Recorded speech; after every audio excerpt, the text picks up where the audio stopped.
The AEC will it will be a magnet for attracting higher quality, higher technology, modern manufacturing FDI for export and sales in ASEAN as well as in global markets. Replace the current model of largely lower value added, lower technology factories that are exporting products to Japan, the United States, and Europe. So it will increase the economic independence and autonomy of the members of ASEAN. As for the TPP, that will do largely the same thing, and it will allow access for Vietnam and ASEAN members, or those that join TPP, greater exports and GDP. Vietnam's exports are likely to increase 28% over the baseline without TPP, and the economic growth will increase 36% over the baseline without TPP.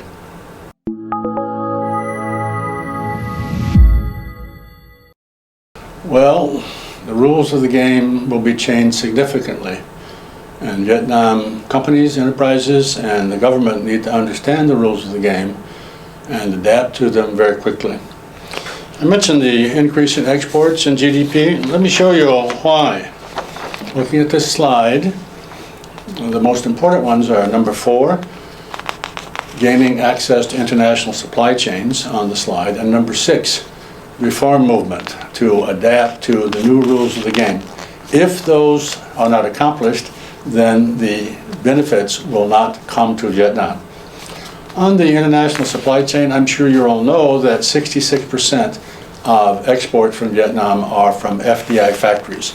And there is a very low participation by Vietnamese manufacturers in producing components for those factories.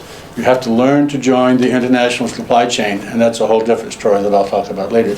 The second was the gain from the reform and efficiency in government by applying the commitments of TPP and the AEC. The Prime Minister in his New Year's message said that the government needs to consult more closely with businesses and the people so as to make the laws more effective, more applicable to reality. That's a key point. The second point is to bring the commitments that have been made into Vietnamese legal system.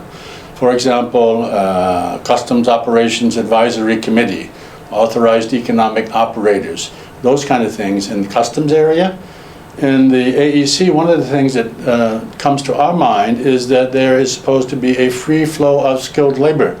But it seems that Melissa is moving in the opposite direction with more and more restraints on foreign workers in Vietnam. So those two things are important: joining the national supply chain and reform of the administrative procedures.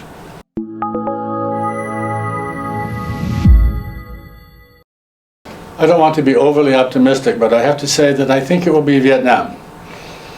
We've studied the trend in Vietnam exports to the United States and the world in the last number of years, and it is amazing that in only 7 years, Vietnam has come to occupy a position 20% of the imports into the United States from ASEAN countries, 20% in just 7 years.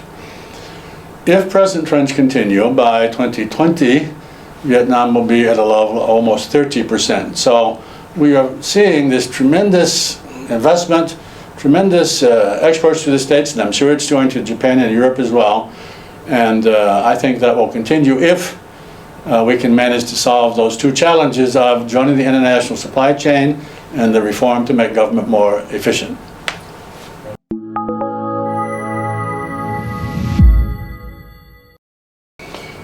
I think that the first message is to learn the rules of the new game. That's critical. Learn the rules.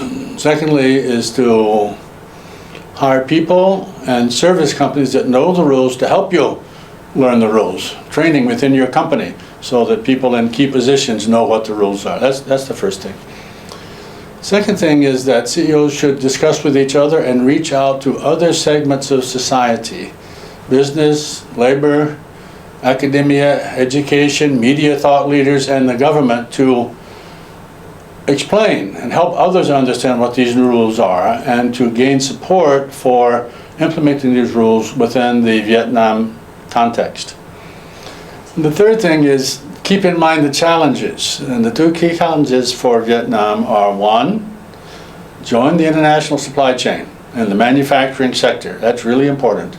And second is that the government and business, together with other segments of society, need to discuss and implement laws, regulations, and so on that are applicable to the business reality, that are based on the international commitments, the new rules in the AEC and the TPP.